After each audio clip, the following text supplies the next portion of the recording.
Hi, I'm Malcolm. Hello, everybody. My name is Harris Pick. Yeah, my name is Miles. I go as Miles from Home. I'm Justine Tyrell, R&B artist. And you're listening to Background Noise, the coolest Canadian music podcast. Thank you so much for tuning in to Background Noise today. My name is Tora, and as always, I am super stoked for today's episode. We got 2 out of 3 of a really awesome rock trio from Barrie, Ontario. They're called the Ravenshaven, and not gonna lie, I did stumble across the band exclusively because it's a bird name. And if you've watched any or listened to any episodes before in the past, you know I'm a huge bird nerd. I love birds, especially corvids, our crow and raven's friends. So when I saw that they had Raven in their name and a Raven mascot, I was like, yes, please. So I am so stoked to talk about the songs, talk about the mascots and the vibe. But as always, I like to get the show started. I'll just let you guys tell me a little bit about yourself, this project, and kind of your shtick. Yeah, I mean, well, we kind of started this band, I want to say, before COVID, probably 2018. I started playing guitar at age 12. And Carter soon after picked up the drums, and we just kind of clicked. And we didn't really think twice about writing our own original material. We just thought it was super cool to play our favorite songs. But then soon after we tackled that, so to speak, we were, like, what's next? So then it was a no-brainer to kind of write our original tunes, and it just kind of went from there. And yeah, it's been great ever since. I'd say on top of that, once Quinn, it's interesting because when I was a lot younger, before you even picked up the guitar, I was not like a big listener on music. I would it was music. It was on the radio, but then as soon as you picked up the guitar and showed me all these like older bands that like you were like practicing and learning on, it really inspired me. Did some research, and then that's when I got the drum set. We played several old 60s, 70s classic covers. And then that's when we thought like, wow, it would be really cool if we like actually made songs that we were inspired by from previous musicians, and to have our own feel, have our own taste, have our own and it's just amazing, right? Because you can communicate a lot within your songs, within messages. So it was a no-brainer to start doing this project. Yeah. I love that. That is awesome. And honestly, I love your guys' sound. It has that just like almost like a cool classic rock kind of feel, but still very like new at the same time. Like it sounds like stuff I've heard before, but I can't like put my finger on it. So it like sounds familiar even though they're new songs, and I love that. Yeah, that's awesome to hear. Yeah, that's our main goal is to incorporate the old 60s and 70s rock, but like with a new twist, just like you said. So that's awesome. And it was interesting you say it, like I almost get the vibes of like what you were saying about like Uncanny Valley or something, where you're like, oh, I think that we had a person mix one of our songs a while ago. This isn't anything that's on the books right now. But he had the same sort of impressions too, where he was listening to like a song we were pitching him to, and he said the same thing, like, or I think his wife said it. He was like saying the wife was saying that like she heard and thought it was some like hit from the 80s, and then it was like 90s. He thought it was some 90s grunge song, and then but it was just like a demo. And then the guy was like, oh yeah, definitely wink wink, and there's like, no, just working on it. Yeah, it's good to hear. Like that's our main thing there. So we get a lot of feedback like that. A lot of like the vintage mixed with new and fresh, and so I guess we're doing something right.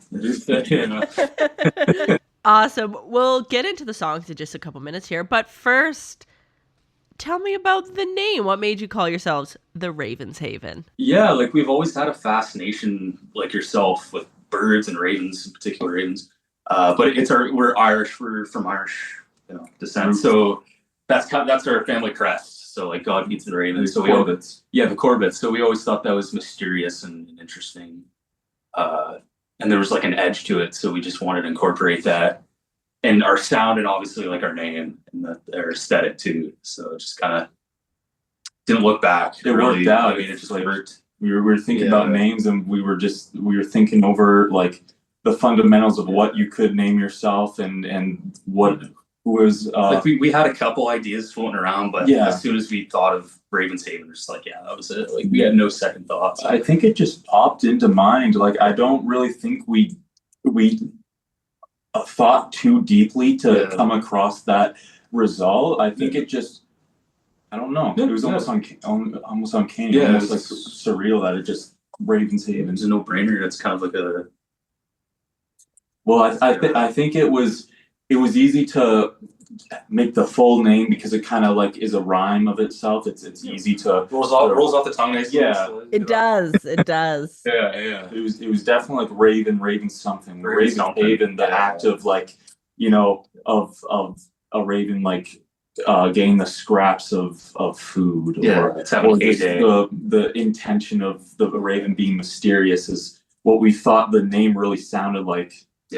Yeah. It's pretty cool. Pretty cool. It's pretty cool. I love that. Let's actually talk about your latest single that just came out not too long ago. Something to Cry About. Absolutely love the tune. Tell me a little bit about it. Yeah, like that was honestly like years back when we started playing music. That was one of the first songs we ever wrote. Yes, it's a new song released, but definitely an old song in the making. So yeah, like we had a few revisions with the lyrics, and it's, that chord structure was always the same, and we kind of we like Quinn was saying, it was a very very older song that we one of the first batches of songs that we just like noodled around with when thinking like, okay, let's start making songs. And the chord progression never changed. The basic structure of the song has always been there. It's just the feeling we got from it and how we made it. We were always pushing to finalize it and release it eventually. But yeah, like Quinn said, it went over many different revisions, many different with lyrics, that is. Of like the lyrics of the moral or the story of it in general changing maybe like 3 or 4 different times until we stumbled across what is released now. I mean, as far as like the actual material of the lyrics, like it's just whatever you'd want to, something to cry about. It's whatever you'd want to kind of interpret it. That's an interesting thing we like to do when we make our songs, is that it's always open for interpretation. Very like artistic in that way. But then from like the face value side, if you read the lyrics, if you dive into them and try and pick our brains of an idea, a basic linear idea of the song, I'd say it's was something to cry about. That's just an old kind of saying a lot of the time you hear, and this kind of perspective of like a parental figure or family. Well, it was just something our dad. Like, I'll give you something to cry about. So that saying always stuck with us. So we wanted to incorporate that into a song, and eventually it led into the song as how you hear it now. And it's a good saying because it's kind of giving you the meaning. Well, it's from like the childish perspective of like your father saying it to your parent. It could be a lot worse, I suppose. It's in the idea of like, oh, you could be like crying over this right now, but like there's a lot. Almost be thankful. There could be something a lot worse. There's a lot of good. Be grateful. Almost. It's got positive vibes. It's got like it's open for interpretation. I guess, as I said. Yeah. That was kind of the thought. That. Right on. Where do you go about recording your music? Like we have a really Jesse Junction over in our hometown, Barrie. He's got a great studio. It was built, I want to say 30 years ago, and it was modeled after Bryan Adams' home personal studio. Yeah, it was. Okay. I didn't know that. So the walls were all measured for certain frequencies, if that makes any sense. So like for the acoustics. Yeah, good acoustics, and he has a lot of analog machinery, so a lot of cool toys. When we met him, we were like, yeah, this is the guy we have to go with to mix and kind of capture our live off the floor sound. Mhm. And that's what he did. We played a lot, like our songs live, recorded that, and then we built on the drums and all the Different tracks. dubs and the singing. And, we're actually going to go to him in the winter again we want to release another EP or an EP EP coming up. So we got a bunch more material coming down the pipe. Everything in motion. Yeah. It's always never a dull moment. It's really exciting. It's great. Amazing. Well, you heard it here first. An EP is coming down the pipe. I love that. Definitely going to keep my eyes peeled for an EP from you guys. We are going to spin something to cry about right away here. And then when we come back, I want to talk about a couple of your older singles.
Background Noise is brought to you by Easy Noise, Alberta's newest booking service for independent musicians and venues. Check them out on Instagram at EZNOIZE.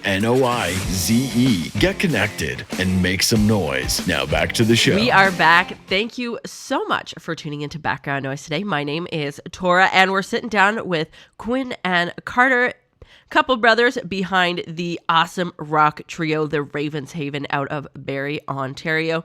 We just listened to their latest single, Something to Cry About, but I want to take it a little bit back. It's not that far back. They're a pretty new band, but let's take it all the way back to 2024.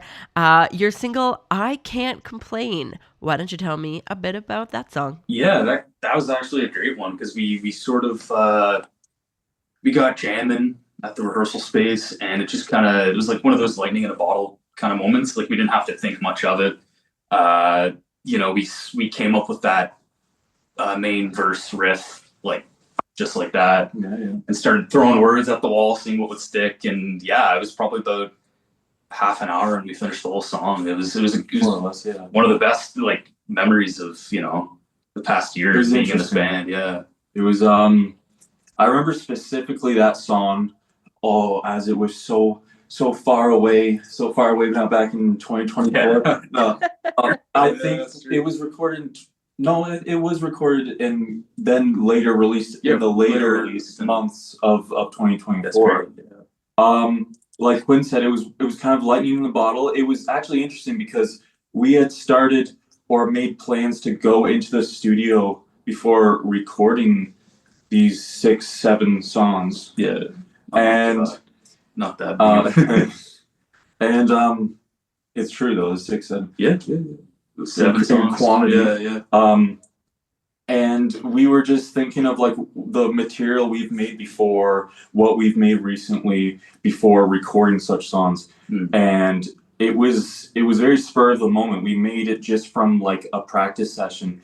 And shortly after, I think the funny thing is we recorded 2 full days, and then maybe there was an odd like 2 other days that were like maybe a couple hours in between. Sure. But I believe it was such a fresh song at the time that I remember we didn't even have the lyrics fully done when we went into the studio for the first day. We were just waiting. It was that fresh. We're gonna get it done at the end of this weekend in the studio, whether we like it or not. But it was very, very interesting. It's kind of good though working under pressure in that way, because you do come up with very creative songs, or you don't. It's just like it's hit or miss. But in that case, we did something there. There's a lot of stuff we did in that studio that were through like spur of the moment ideas, spur of the moment, like let's try this, let's try that, and it really shaped those songs. It shaped those specific songs. And it was unique. Yeah, it was very unique. interesting. It was great experience going into the studio for the first time. That was, a studio like that. A studio like that for sure. Yeah. That's awesome. Honestly, I love hearing stories like that where, bands are just like, yeah, we went into the studio and then it was just like something took over and we just wrote this song and it was great. And then sometimes you hear stories, and especially a lot of times when it's like home studio bands, and they're like, it took me 7 months to write this out, because you have infinite time. So there definitely is that little bit of pressure that I think encourages the creativity sometimes. I love that. Totally. It's definitely a spectrum of like all the stories you were saying of like what happens quickly, what takes longer, and it just comes down to from an artistic approach of the metaphorical of finishing the painting, finishing the marble slab, of like getting it nice and fine-tuned. It can definitely take a long time. We were very grateful that I believe we made sure those songs were like good to go before we recorded them. They had good bones, and we kind of shaped them after the fact, like post, just with the overdubs and all that. I definitely can imagine it taking a long time to create any song. Oh yeah, you hear that a lot. Yeah. Another song I want to chat about that also came out in 2024 was Don't Panic. Why don't you tell me a bit about that one? And then we'll spin both of those songs right after. Yeah, like we always, like, in our music, we're big fans of Queens of the Stone Age and that kind of 90s desert rock, but like grunge elements in there. We just wanted to make more of a harder song, like in that kind of drop D tuning and more aggression. So I came up with this riff, and we just kept jamming on it, and we shaped it into that main burn and kind of came up with the hook after the fact, but we just kind of went with it. It was kind of another one of those like spur of the moments, like I Can't Complain. Over a couple jams, we kind of shaped it. All the verses, choruses. It took some time to really get it all took a there. little bit more time. I'd say let's say a month of practice sessions of finalizing, of changing lyrics, all the extra guitar overdubs for sure. But yeah, we like to be very like everywhere in terms of sound. As we were talking about, I Can't Complain, which I believe everyone will be listening to soon, is a very like, should you say like radio friendly kind of song? It's kind of more of a radio. Hard. It's not really hard compared to I Don't Panic. I Don't Panic? That could be a new one. Part 2. I'm getting my music mixed up. God. Oh, it's all good. But yeah, definitely a lot harder and a lot more of like grunge and desert rock roots. Definitely inspired from Queens of the Stone Age. And if anyone has listened to a song, specifically off of like Songs for the Deaf or something, you can definitely hear the approach in this song. It's I think wildly right now considered one of our best played songs. It did really well. A lot of people like that. So it was interesting because with all these songs, they had different approaches, different sounds and styles, while kind of still keeping our ideals. Yeah. So it was kind of like throwing spaghetti on the floor, on the ceiling, maybe on the wall. It's kind Somewhere. of productive if you throw it on the floor. It doesn't do anything. It's on the Just floor. look at it. And But seeing where that spaghetti noodle sticks and it falls. It's true. When it's al dente. Al That's the best dente? part, That was our al dente song, I guess. Al dente. Wow. I didn't even know we had that song. So that's crazy. That's he's making songs right now on this interview, and I don't even realize it. That's how Incredible. he's made like songs from this podcast alone. It's not going to be the first time that this podcast actually just turned into a great brainstorming session. We had one in the last episode with Daniel Martin and the Infamous, where they're going to work some more costume changes into their set, specifically on the song All Goth Girls Look the Same. They're so much fun, and that's why I love doing this. So we are going to spin both those songs right away here. I Can't Complain and then Don't Panic. And then when we come back, it's time for one of my favorite parts of the show, where we get to shout out some of the other local musicians that you guys love. And these guys are awesome. So I am so stoked to hear a little bit more about them. And of course, we'll play their songs after that. But first, here is I Can't Complain.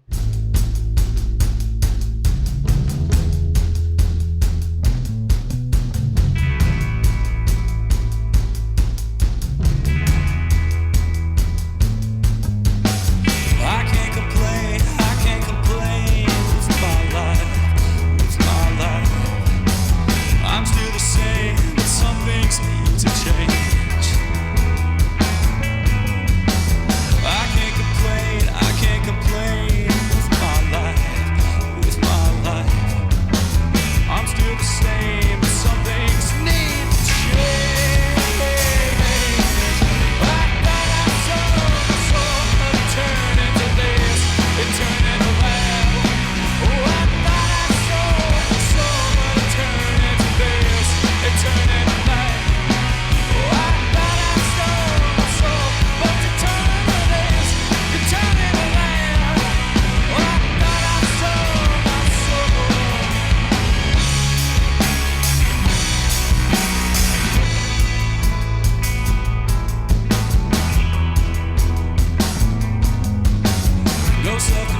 Background Noise is brought to you by Easy Noise, Alberta's newest booking service for independent musicians and venues. Check them out on Instagram at EZNOIZE. Get connected and make some noise. Now back to the show. We are back. Thank you so much for tuning in to Background Noise today. We're sitting down with Quinn and Carter, the brothers behind the awesome rock trio, the Ravenshaven, out of Barrie, Ontario. And now it's probably one of my favorite parts of the show, where I get to discover even more new music, and so do you. And these guys are amazing. So I am so stoked to chat a little bit more about them and play some of their songs as well too. One of the ones that you sent me, they have a very interesting name. So I'll kind of spell it out for you, so when you're looking it up, it's a little bit easier. It's Kill/Death Radio ! Kill Death Radio. If you're trying to look it up, it's got to be Kill/Death Radio ! We're going to play Gaslight from them in a little bit here. That is one of their latest singles. But first, why don't you tell me a bit about those guys? When we started out in the scene locally, they were always kind of there and they had our backs. And they're immense talent. They like Gaslight is such a catchy song and very much in the vein of Queens of Stone Age 2 and Muse, kind of like in their vocal department. There's a lot of Muse in there. And we've been doing not quite a few, but we've done a few shows with them in the past, and they've all gone over super well. Mm-hmm. And who knows, we might go on a tour with them next year. We'll see. We'll think of those show dates. Yeah. They stick out immensely. Yeah. With their sound, with their style. The main singer, Aaron Casey. He's such a showman on how he talks to the audience, how he moves around. He's laughing all the time when you see him. It's just whenever you see one of their shows, it's always a feel good, happy experience that makes you feel like they're just a bunch of friends that you never knew. Like you've always known. Really. Yeah. They got that, like the Muse. They got Mars Stone Age, Mars Volta. Yeah. And it's an interesting balance of the vocal range on Aaron, on how he'll be screaming at certain points, how he'll be very softly or going on. He's got a lot of talent. He's been doing it for years. I don't know how he does it. He was born with that kind of. He doesn't know range. He doesn't even know how he does it. It's always the case when it's these people with such talent, they don't even know they have it. You don't even know. Yeah, he knows. Yeah. But they're great guys. Cudbear too. Kind of that grunge rock, heavily influenced by Nirvana, Screaming Trees, that kind of thing. Great chaps. We've done gigs with them the past two. They played at a great festival in our area in Ontario called Gussapalooza, and they had a killer set. It was electric, and it's always a treat to see them. That's also jumping around. A shout out to Gussapalooza. They're the very big festival for up and coming artists, and it's a very collaborative, interesting experience for 3 days of like-minded individuals. Yeah. At the end of every August each year, it's a wonderful festival. Yeah, but Kill Death Radio. What more could be said? They're great. They're live and well, and they're playing just like us. Yeah.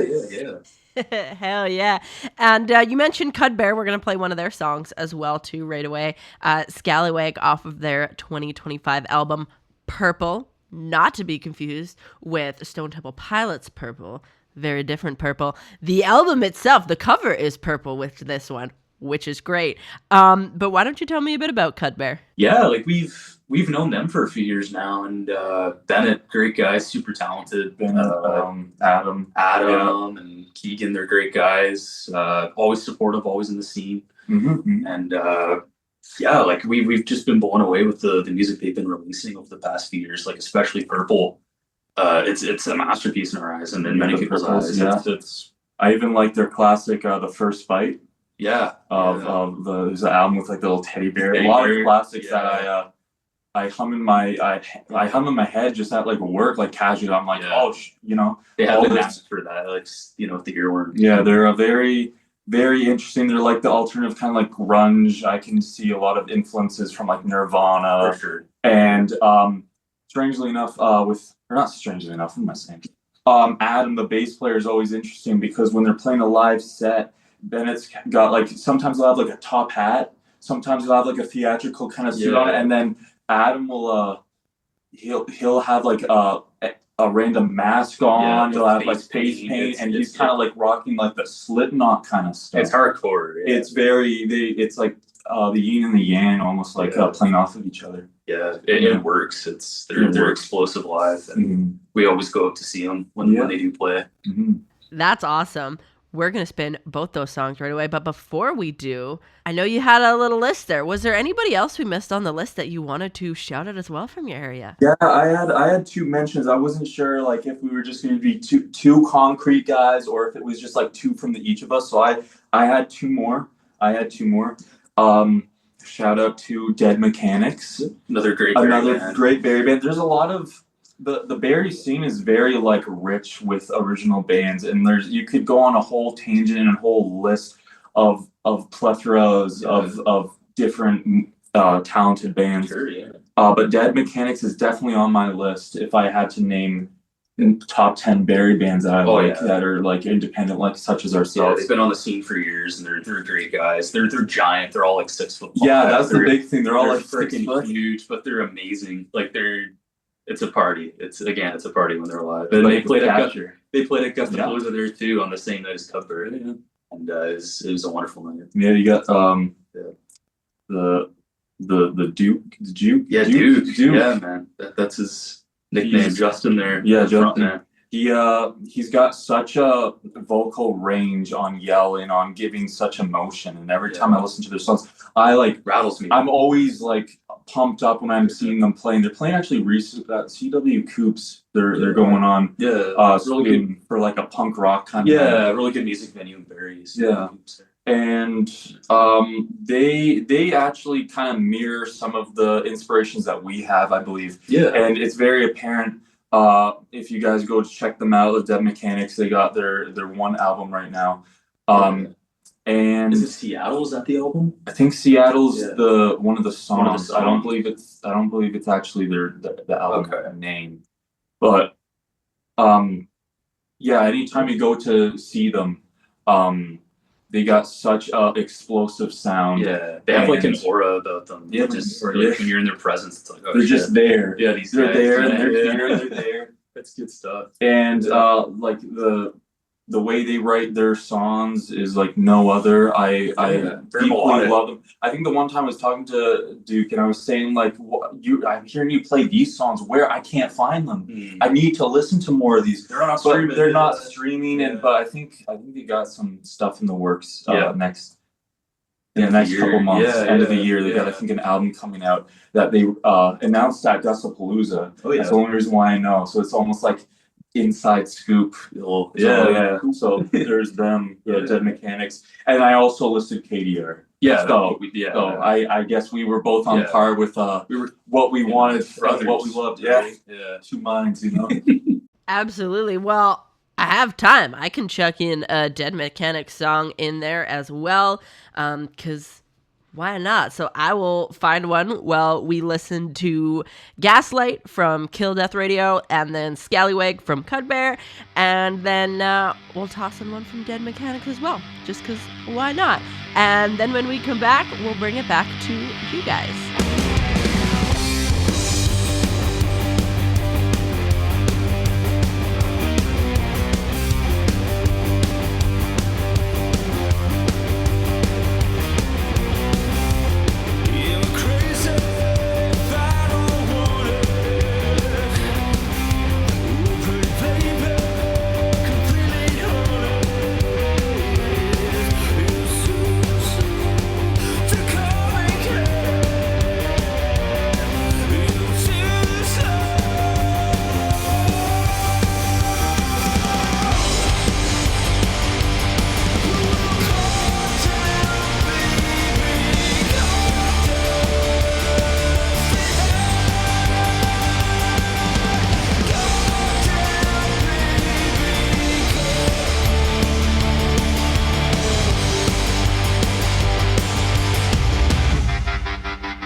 to believe.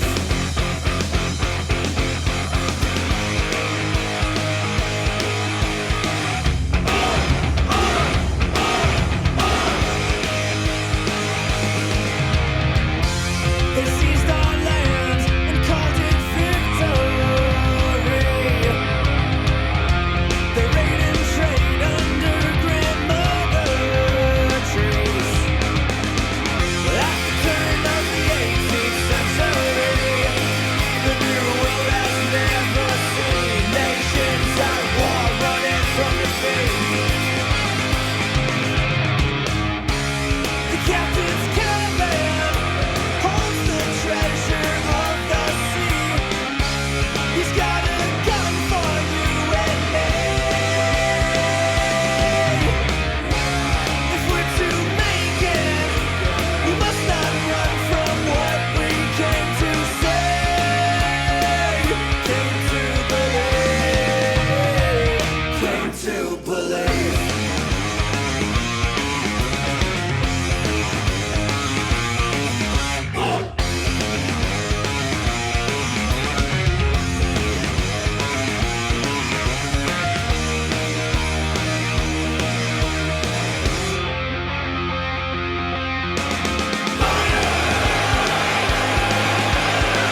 Background Noise is brought to you by Easy Noise, Alberta's newest booking service for independent musicians and venues. Check them out on Instagram at EZNOIZE.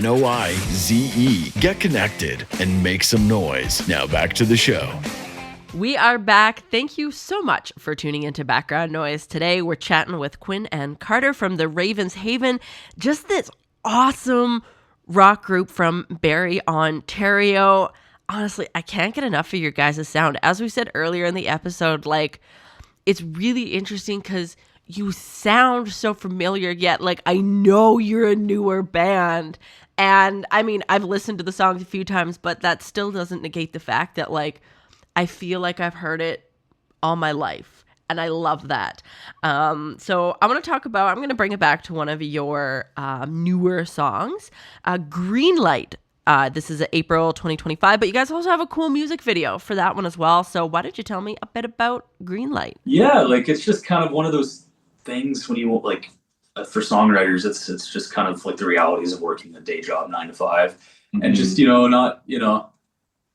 you're just kind of existing and the dreaded job for sure. Yeah. And you need to be, or you want to be somewhere better. And whether it's being in a rock and roll band or something like that. It's a big message you hear in a lot of songs. A lot of songs dating back to like the 60s, 50s. Yeah. It was holy moly. Yeah, it's the start of time, but it's about, kind of breaking away. And then it's like, you don't tell me what to do, boss man. Who you're talking to, just something like the struggles that like can come from a job and like times where you're like biting your teeth and you're like, I wanna walk out, or but then there's the other side of like, you have to know, you have to swallow some of your pride. You have to you pay bills, pay all the expenses. If you're in a band like us, that's a big expense. Pay your bills. Pay your bills.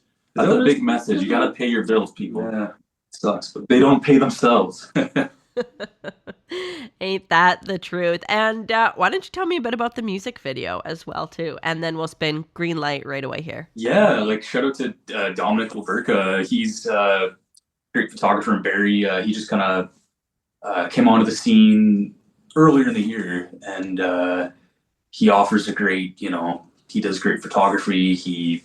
Most of the shows we do, he comes out and he takes pictures for us and the local bands in Barrie. He's everywhere. Anytime I'm at a show in Barrie, he's there, and I'm just like, yes, I can talk to someone I know, someone familiar. I can meet other people and talk to people all day long, but at least I have like, there's this one guy that I know. He's just but like anyway, we knew we wanted to do a music video some way or another, whether it's just us playing in a room, which that is how he captured us. Essentially, yes. Yeah, like we set up in our rehearsal space and he came out and did a great job of capturing us playing Green Light live, and then he put the recording on top of that, and you did a lot of the editing with the Ravens kind of appearing in the background. Yeah, so there's a lot we can talk about with that music video, because it was at a point where we had a lot of ideas, a lot of big ideas, like just like ambitious like ideas of plots of music videos that like we hope to pursue in the future when we have more of that kind of ironed out of how to execute it. Yeah. But this one we were just thinking like, okay, we've made like short clips showcasing songs for either Don't Panic or Green Light. We did a few clips on top of this music video. Sure.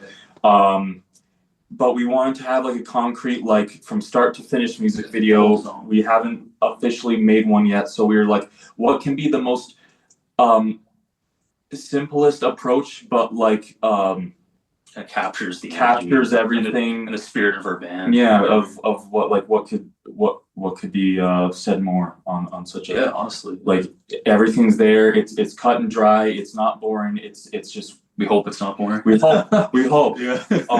But it's the music video, and so I believe on YouTube the full that's the only place you can actually see the full music full video. Videos on YouTube are correct me if I'm wrong, but on that specific video I don't think there's any overdubs of Ravens or anything. No, it's just the cut and dry, just us playing it. I think it's just it's the audio. It's It's us the playing audio. it. It's not over. It's actually not like overdubbed. It's us playing it live. Yeah, it's raw in Mhm. there. But on our social medias like Instagram and TikTok, I did a few like cut edits where it's a montage of that music video. Yeah. But then that's where I actually overdubbed the actual recorded song. Kind of give it that authenticity. And that's what Quinn means to say. On those like cut edits, there are overlays of like ravens, like slightly in the background, just like moving. I think one I took of a free use video of like two ravens fighting. Free use, Yeah. like No, like I free know. domain. Yeah. And yeah, it was definitely an interesting experience to say the least. Yeah, of that music video. Right on. We're going to spin green light in just a sec here. But when we were talking on Instagram before I got you on the show here, I did mention that I loved your artwork. And you guys do your own artwork. Do you want to tell me about that quick? Yeah, like, I mean, Carter's kind of the master at that. Like, that's kind of, like, a lot of bands and are kind of, I don't know, at our level, they kind of, that's like their weak point, is that they don't really know who to go to for artwork, but Carter just does it in-house, so to speak, and it's great. You have to pay someone, or you have to Yeah. find someone, a friend or family member someone that could make reputable. one. Yeah. But for me, I've always been drawing and doodling around at such a young age that like it was almost, I can see how like my artistic abilities have like progressed over the years of me being on this planet. I just like talking like that. It's like very blunt, but just kind of sounds like dry and funny. Almost kind of like the Monty Python or like Airplane. But yeah, so it's always like come about of me drawing and like expanding my craft, getting better.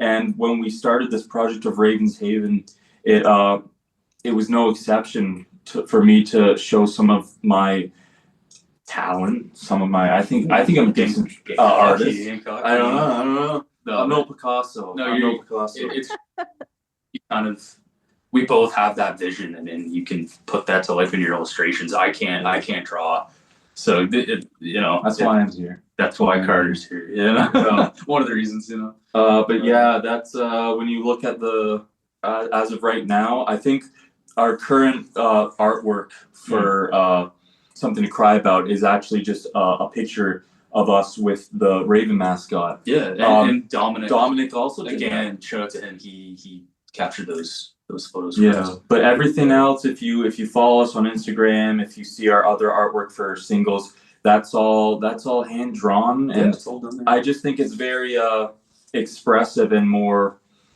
interesting. You could talk about it for hours on hours of like AI and how punch it you know, in. you punch it in. Put this, but I'm a firm believer on originality and Mhm. physically making something yourself. So when I make these pieces of artwork, singles, artwork just in general, or posters, I always have that in mind. Your soul goes into that. And I could talk about it and my approach for ages, but yeah. that's the gist, I guess. Yeah, that's I love art as well too. I do art, I make art, I love that, and boo AI art. I can also talk about how much I hate AI art until the cows come home, but that's for a whole nother episode. In the meantime, we are gonna listen to Green Light from the Ravens Haven, and then when we come back, unfortunately, do have to wind down the show a little bit. All good things come to an end, but I do have one more song that we'll talk about before we do.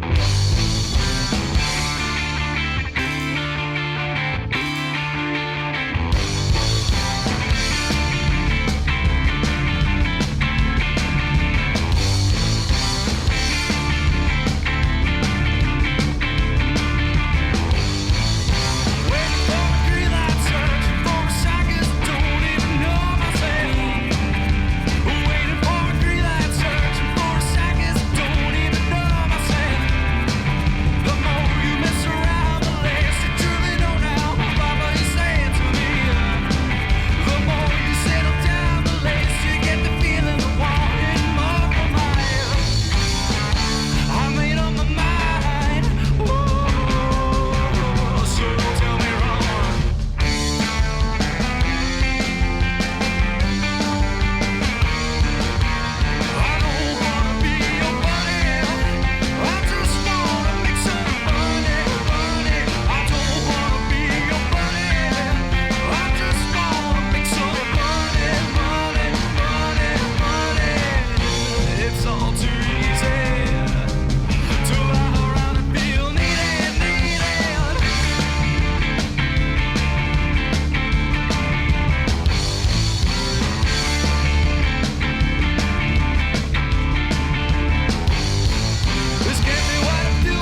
Background Noise is brought to you by Easy Noise, Alberta's newest booking service for independent musicians and venues. Check them out on Instagram at EZNOIZE.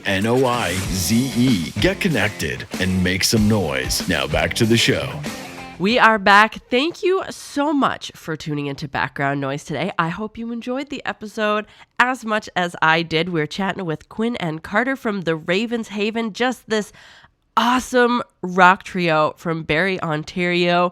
I can't get enough of their sound. I'm so stoked for this EP that they mentioned a little bit in the beginning. I'm going to keep my eyes and ears peeled for that. But before we end the show, one more song I want to chat about was Loosen the Screw. Why don't you tell me a bit about that song? Yeah, it was kind of like a fictional, like just Carter and I just kind of coming up with a fictional story about basically, you know, it's so weird to say it, but it's like a hobo, and he's like he's just trying to find a new life, and then he hitchhikes and he finds himself in LA, and that's kind of like his journey, and we just wanted to make it like a story song. Yeah, very fictional, very like our previous songs, they were all like they had like meanings that you could apply to life. You could have, I guess, you could apply a lot of meaning. Leading a good life, I guess, would be the message in that. A lot of like the never-ending journey of getting to where you want to be in life. But this one we wanted to do from the approach of a literal fictional character, the homeless guy. No names. We didn't think of any names. We're not that creative. Man or woman. No. And we put a lot of detail into the lyrics of like this character, of where he's going. Like we mentioned of how he had raggedy clothes and his shoelace, like the first describing and then also we thought like, oh, it'd be cool if this guy is also like a wicked like surfer, and he'll drift through the waves. And just him going about his time and journey of going to, I think you put in LA. Well, trying to get out of that shell where it is, leading, a different life, or going to the land where dreams are made. I suppose, LA. But that was just we had such a fun time, just kind of brainstorming and just throwing whatever, and just it was a great time. Yeah, I like that. I like that song a lot. Yeah, it's great. We love one of our favorite songs playing live. Is that song? Yeah, it's a banger. Right on. Now, before we play Loosen the Screw, I know you mentioned that EP a little bit at the beginning, but is there anything we really should be keeping our eyes and ears out on you for? Yeah, like, I mean, we're planning to go into the studio around what do you think? Like when the snow flies? Probably late December, maybe January. Yeah, realistically. So we're thinking early next year. We want to have probably 4 or 5 songs. We have a lot of those songs already down packed that we're very excited to actually record. We've been playing them live a lot. We just want to actually record them and get them sent and stuff. Yeah. And I think all these songs as a collection are another interesting take on our never-ending kind of journey of honing in on our feel and sound. Yeah. So these songs that like we have out, and I think we have a few more we're gonna release. Yeah, we have 2 more with the batch of songs we released or we recorded last year. We have 2 more of those, and those are good. Those are good. Yeah, we have. But you can really tell like when those songs are dropped, and then the eventual release of this Lucid EP. Yeah, we'll be teasing it. We'll be teasing it a ton. So that'll be exciting. It'll definitely take shape, and you can hear a different approach in other ways that our previous songs were in different directions. And this one, I really think as a package will be like a complete feeling of our, like you're saying, our never-ending conquest to hone in our feel, our look. It's basically it. It's basically it. Really. Yeah. Amazing. I love that. And honestly, I am so glad to have stumbled across you guys and that I get to watch and listen to this journey. I will forever be a fan. And if you guys ever make your way out to good old Edmonton, please reach out to me and let me know, because I would love to see one of your shows live. And thank you again so much for taking the time to come on the show in general. I really appreciate it. It was a pleasure. Thank you for having us. Thank you for having us.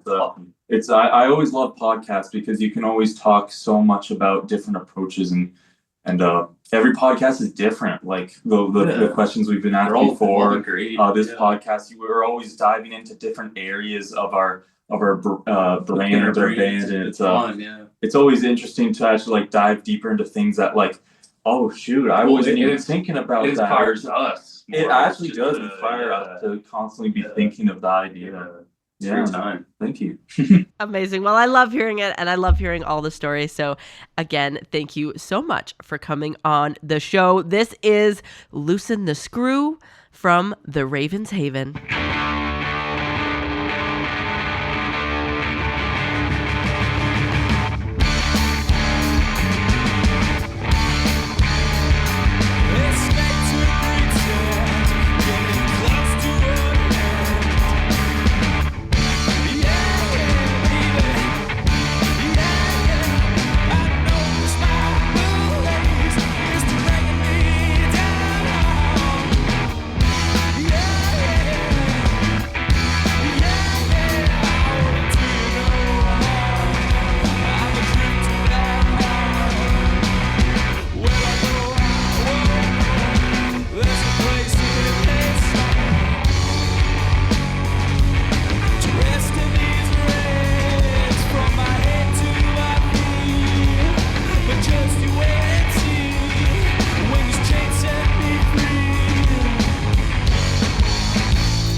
Well, that's all I got for today, folks. Thanks so much for tuning into Background Noise. I had a blast. And hey, you know what?